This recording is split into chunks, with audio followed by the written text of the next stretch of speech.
Welcome to Melt. I'm Suresh Venkat. Cricket fever is running high, and well, this episode is riding that wave. Dream11 is one of the brands that's making the most of the sport and its various tournaments. Their latest campaign, Se Bada Kuch Nahi, is one of the few that's been able to break the clutter thanks to clever strategy and strong creative. To know more, we're in conversation with Vikrant Mudaliar, the CMO of Dream11 and Shriram Iyer, co-founder and group CCO of Quotient Ventures. What are the challenges of creating a big budget blockbuster campaign? Do cricketers deliver better ROI than actors? And are cricketers becoming better actors than the actors themselves? Let's find out as we get ready to melt with Vikrant and Shriram. Vikrant, Shriram, welcome to Melt. Vikrant, first question to you. First of all, IPL is underway. You have a fantastic campaign out. Congratulations. Let's start out with what is the objective of this campaign? Thank you so much. You're right. It's been early days yet, but a great start to the campaign. It's that time of the year, naturally, when Dream11 looks at trying to maximize its user growth. The campaign this year, actually, and the campaign idea, actually, is Se Bada Kuch Nahi. There's a nice synergy between sport and cricket in general, and therefore how it also mirrors how users play on Dream11 as well, where actually the final team and the best team actually is what matters. The interesting take or twist that we have this time is that people, are users in this case, cricketers in general, are discarding their old loyalties in some ways and saying that, okay, when it comes to the team, this is what matters. And therefore, that supersedes any kind of previous loyalty that you might have had. So that has made for some interesting banter and sort of creative interactions between the cast and the cricketers. That really is the advertising idea. We're off to a good start, and as the campaign unrolls, we'll come up with many more films which will actually build on this. So Vikrant, if I can press you a little more on this, what's the marketing insight that led to this Se Bada Kuch Nahi idea? There's a certain relatability and empathy that cricket fans like, rather than being spoken to in a slightly marketing speak or a brand speak kind of language. We look for those aha moments where the fan feels that, yeah, this is how I feel. I've actually encountered this when I watched a cricket match. And actually, that truly was the insight to say that we should display that kind of competitive banter, nice, it's healthy competition, but it's still at the end of the day, there's that little bit of entertainment and fun that sort of seeps into any kind of in this case, cricket in particular. That really was the true insight. We wanted to build on that, make it more relatable to our fans and Dream11 users, and that has translated into this campaign. Okay, Shriram, when you hear an objective like this, how does this translate into a campaign idea for you, a creative idea? We're used to a certain brand of thinking on this brand, if I may say so. So we've identified the sport, the fan, and the game of Dream11 as the three pillars within which we have to find our sweet spot for the idea. So this process has by now become sort of second nature. We're in an IPL environment where rivalry between teams is also great fodder for fun. So what's a whole new way to interpret rivalry is what we straight away go into thinking when we hear something like this. Within that, of course, it's a lot of scripting, which is a partnership between the brand teams and us. We have a bunch of writers here. We have a bunch of thinkers on Dream11's side. We do multiple rounds of scripting.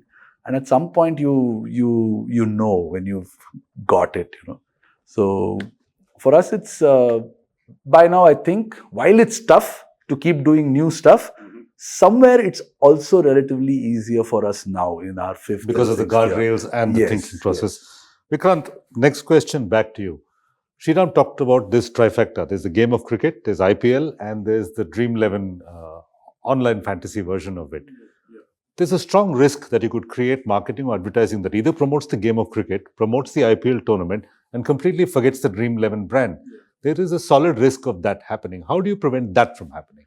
Yeah, it's interesting you bring this point because almost more than 6 years back when I joined Dream11, we had that same classic problem of, do you play the leadership role of what I call almost evangelical marketing of creating the category and said, I will take the lead and build the category. which, I mean, even though it might sound a bit immodest, Dream11 has done as far as fantasy sports is concerned. And then what's good for the category and what's good for fantasy sports is good for Dream11 is the stance or the philosophy that we've taken. We are happy at serving the category and the sport and letting the brand say that we are in some way servants to the sport and the category. Yes, we do end up appropriating the high ground, so to speak, for the category, thanks to being the leader brand in this case. That's the fundamental brand philosophy that we have. There is a good deal of infusion of brand integration in terms of the storytelling or the kind of narrative we build or the various touch points at which the brand is visible to make sure that the brand doesn't get lost and you don't get the true attribution for saying that I'm playing this category building role. So I think we've done it reasonably well over the last few years, and there's almost a template of sorts that we've got now. We try and build and improve on it year on year, but so far it's working well for us. All right, on that note, Shriram, back to you. You have a whole host of cricket celebrities, you have Bollywood celebrities, you have TV celebrities, you have a storyline. It's pretty easy to get lost in this thicket of all this and lose sight of what the brand actually stands for. From the writing and the advertising and the creative perspective, how do you stay focused on what Dream11 actually stands for? Like I said, we sort of know by now, so we're not awfully off the mark to begin with. There's a simple, if I were to really break it down or peel this onion, we know that there are certain keywords. Team as a keyword belongs to the brand. Game as a keyword is loosely interpreted for the game of Dream11 and the larger sport. Mm-hmm. By staying within certain keywords, certain combinations, and also somewhere subliminally always offering tribute to the sport, to the people who play the sport, to the fan of the sport, and the people who play the game of Dream11, those ingredients are always part of our storytelling. That way, even if one of those things is not there, we are sort of re-examining our story for not being on brief. There's also this whole subversive humor that's there in the Three Idiots version of the campaign, that's there in this iteration. So see, the inflection... Has that become a trademark for people? It has. See, what has happened by now is that we're not being linear about it. It's a huge campaign. It's a lot of eyeballs watching it. There will be fatigue. We are always aware that we don't want to bore people. And therefore, we are looking for offbeat ways to still say the same stories. Like, we are looking for ways to make the sports story more interesting by colliding it with other worlds. Okay. Well, that happens to be our secret sauce. So Vikrant, Dream11 is present across the IPL spectrum. The brand is sponsoring 8 teams, both the digital and the TV broadcasts. So clearly this campaign is more than just an ad. As good as the ad film is, can you explain to us what the media and the marketing opportunity IPL actually represents for Dream11 beyond the ad films? Correct. You're right, Suresh. What happens is that there's a lot of focus and limelight on the advertising. Because it's very seductive. Yeah, because it's got stars and cricketers and it's out there and naturally tends to hog the limelight.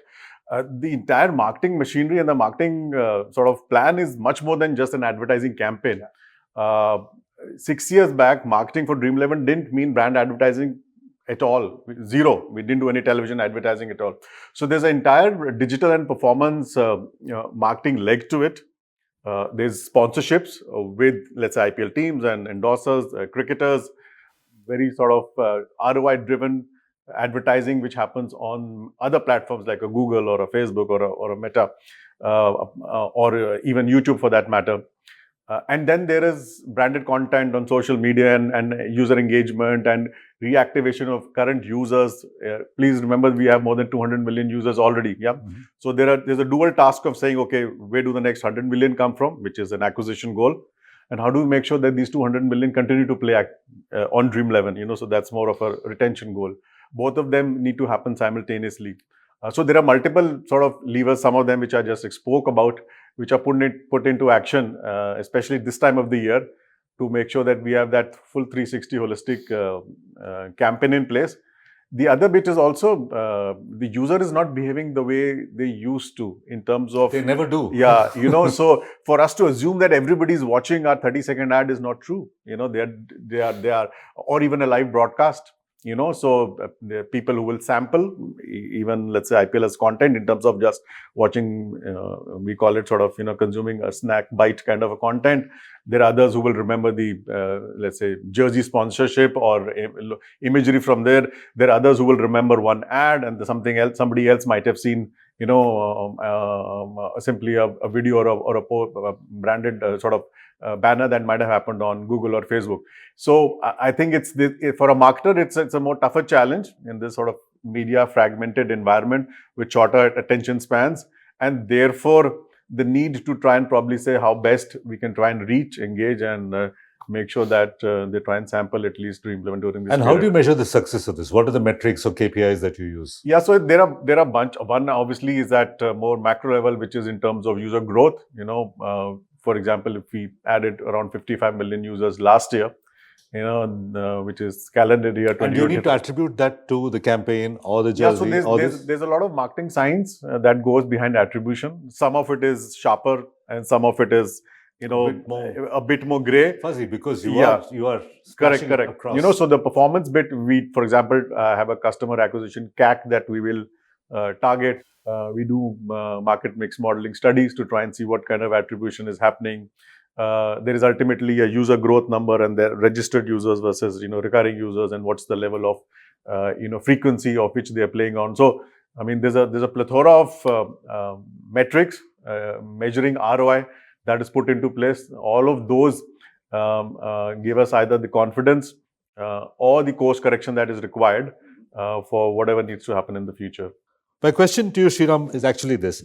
The cricketers have become pretty good actors over time. It started with Virat, I think, who in some of his campaigns. And now these guys can give the actual actors a little bit of run for their money. How did this happen? Did the cricketers go for acting training? I mean, from their end, I think they also know the value or the importance, the ability to emote and all that. Of this. And maybe over time they've done enough. And obviously there are people in their circles who may be coaching them. We don't know. But what is a fact? Or maybe you're writing scripts that are actually natural to them. Also, directing them is an art. We don't walk into it as expecting them to put out an Oscar-winning performance. Also, we're not particularly strict about any particular standard of acting. We want them to have fun. The moment they start having fun on the set, and with a little bit of nudging from some really wonderful actors, they're all in a comfortable space. It becomes a beautiful environment where they are not self-conscious. They're able to sort of deliver those lines. Rishabh Pant and Hardik Pandya are giving it as good as they get to Amir Khan and to Sharman Joshi and to... So we are the cool thing is, by now we are confident about that ability. So we're not pulling the stops as far as the writing is concerned. We're writing lines for actors. Lines for actors. What was the most challenging aspect of shooting this campaign? See, in my head, the sheer scale of activity and the logistics that have to be managed, which of course the production houses that we work with manage beautifully, with a lot of help and a lot of coordination from the brand team and a lot of spontaneity from the writing team. We can't be rigid. We have to, if we have to rewrite, we have to rewrite. So we are actually writing on the fly sometimes, or we have already well prepared. It's in a sense, it's not like, oh, yeah, this is not what's on paper, so you can't say it. You get a better gag, you roll. So we are, to that extent, everyone is flexible, but everyone has a larger picture of the final outcome. So Vikrant, my next question is for you. What's your biggest challenge in working with Till? Because they've spoken about the challenges of working with the actors, the cricketers, the world at large, logistics. There's an in-house brand team that works with the Till team. Can you tell us some of the challenges that you face in creating a film like this, or your team faces? Working with the Till team, or the agency in this case, I think one of the biggest ones I've always told them is, again, this might sound like patting yourself on the back, but is to, how do we continuously up the bar on the creative excellence standards that we have sort of put. If you look at the track record we've had over the last 4 or 5 years, and this is, others telling us, not us tom-tomming and say that, oh, we create great advertising campaigns around IPL or in generally. Given the guardrails that we spoke about, that we've put, there's cricketers, there's fans, There's the sport, which is cricket itself, and then there's Dream11. And within that, you need to continuously come out with something which is different and unique and clutter breaking and still evokes that same level of, recall and likability.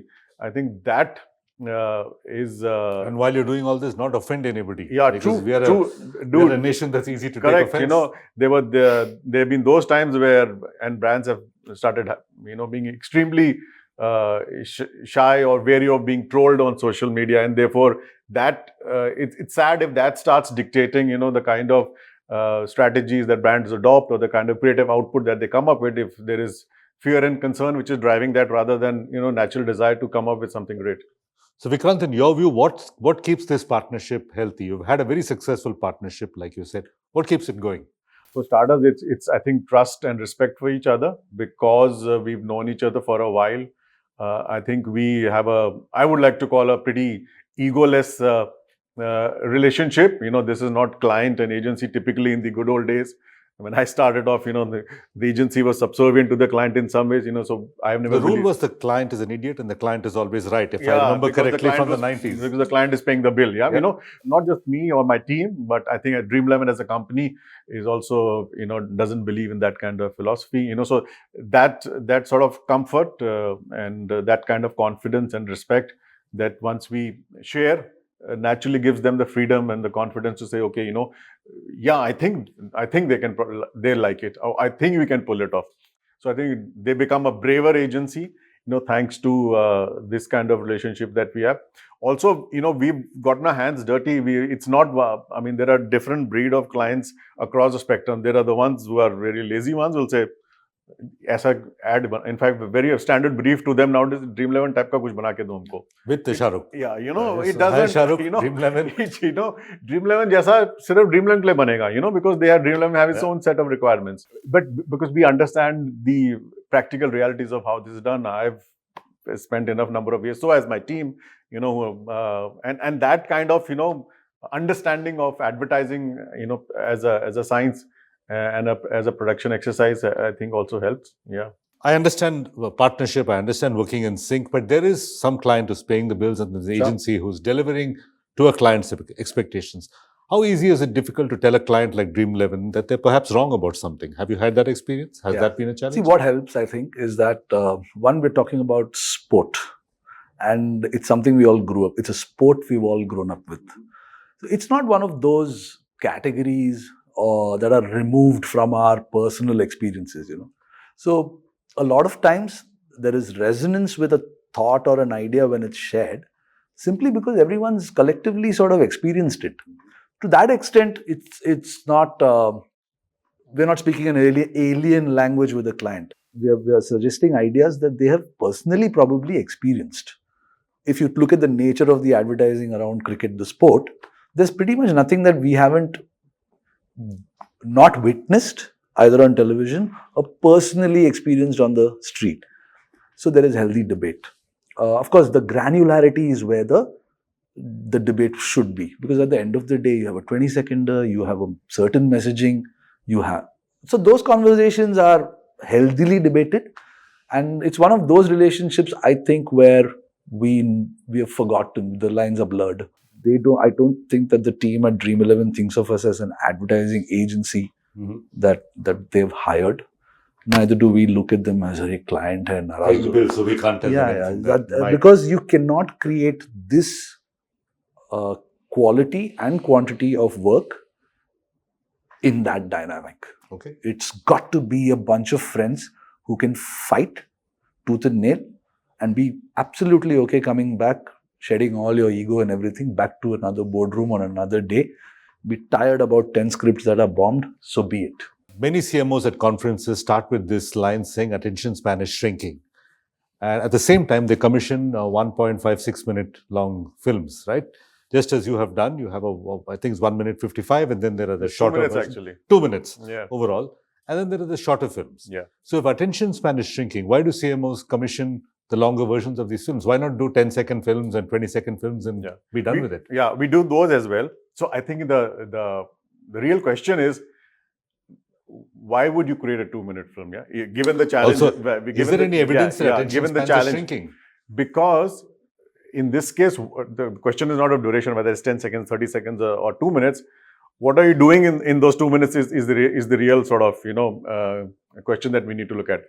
Because we feel that in this case, the advertising idea and the creative plot that we have and the storytelling that's happening warrants or justifies, let's say, 2 minutes.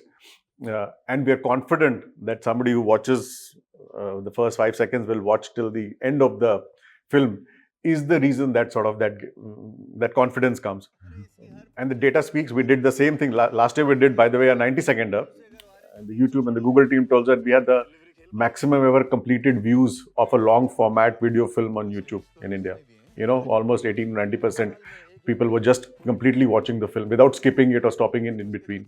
So I think that really is that kind of time spent, stickiness, recall, unique association. You spoke about that point, that how will people, it's uniquely Dream11, yeah? They will remember that. So I think that makes us realize that, okay, we believe that this can be a long format film.